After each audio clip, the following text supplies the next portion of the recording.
Passons maintenant au récit narratif. Je vous l'avais dit dans l'introduction de ce cours, les récits narratifs sont des sources écrites assez particulières. J'espère pouvoir vous expliquer cette particularité. Prenons un premier exemple qui figure dans le cours. Vous avez un livre, un récit narratif rédigé par Jules César. C'est un personnage que vous connaissez bien. Jules César, il a donc rédigé un ouvrage, un récit qui s'intitule « La guerre des Gaules ». Quel est, première question, le sujet de ce livre ? Eh bien, Jules César, l'auteur, nous parle de la guerre des Gaules, une guerre qu'il a menée avec ses légionnaires romains contre les Gaulois entre 58 et 52 avant Jésus-Christ, soit durant le 1er siècle avant Jésus-Christ. L'auteur de ce livre, je viens de le dire, c'est Jules César. Jules César qui a lui-même vécu ces faits. Il a lui-même participé et c'est un acteur important de cette guerre des Gaules. Et il va donc consigner, si vous voulez, ses mémoires dans cet ouvrage. Un ouvrage qui a survécu au siècle, qui est toujours célèbre aujourd'hui et que vous pouvez toujours retrouver, que vous pouvez toujours acheter en édition, notamment en édition de poche. Jules César, qui a vécu ces événements, nous les raconte. On peut donc dire que cet ouvrage, cet écrit, est une source.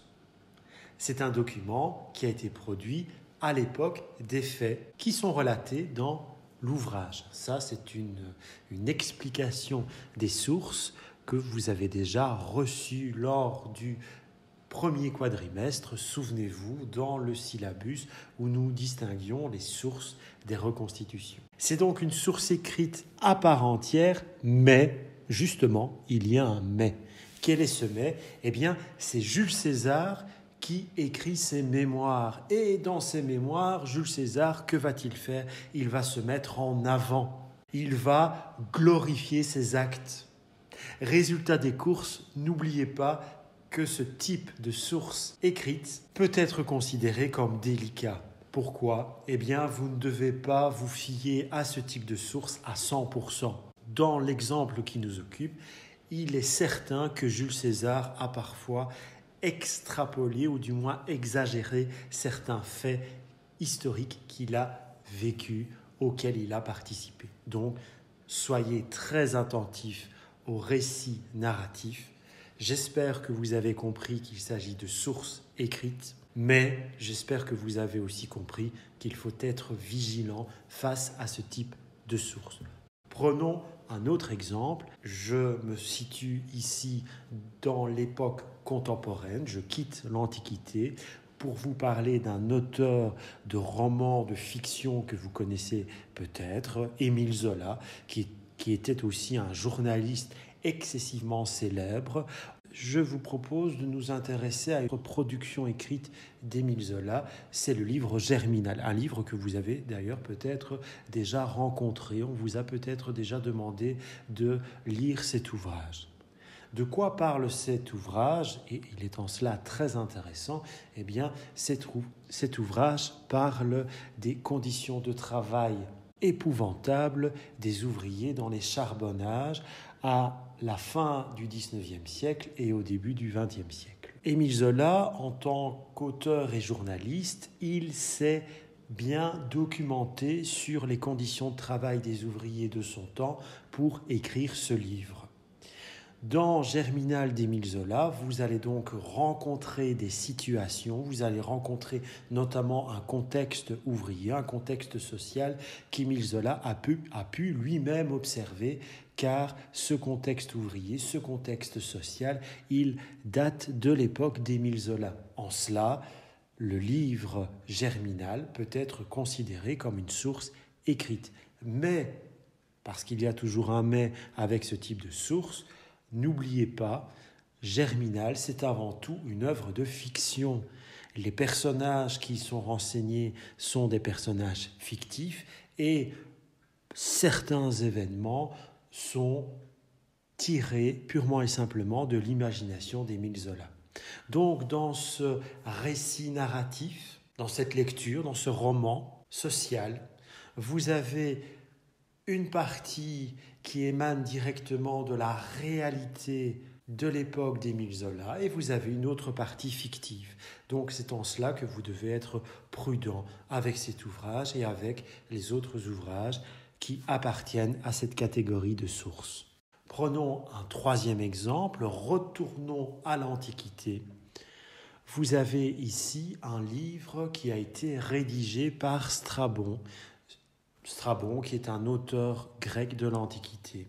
Et ce livre, il va être intitulé La géographie. Si vous voulez, pour vous situer un peu le contexte d'écriture de cet ouvrage, Strabon est considéré par plusieurs historiens comme l'un des tout premiers géographes. Il va s'intéresser en effet énormément à la géographie humaine. Et dans cette production, dans ce livre, Strabon va en fait expliquer, présenter les différents voyages qu'il a réalisés de son vivant. Donc, dans l'œuvre de Strabon intitulée La géographie, nous avons notre géographe, l'un des premiers de l'histoire, qui recense les différents voyages qu'il a réalisés. Il va inventorier un peu comme un guide touristique actuel. Il va inventorier les différents lieux, les différents temples, les différents sanctuaires qu'il a rencontrés. Il va les décrire, il va les situer dans leur histoire et dans leur géographie.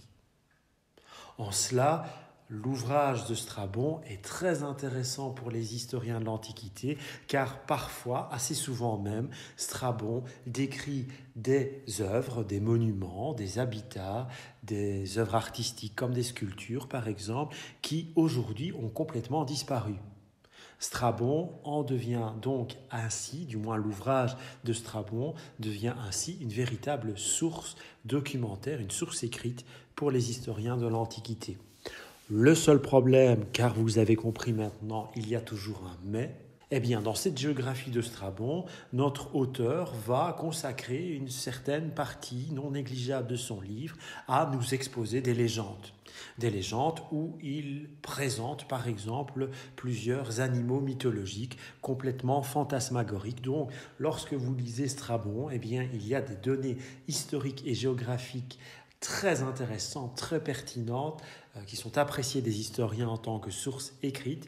Et d'un côté, vous avez des histoires fantasmagoriques, mystiques, légendaires, qui sont peut-être intéressantes à lire pour se distraire, mais n'ont aucun intérêt historique, souvenez-vous-en.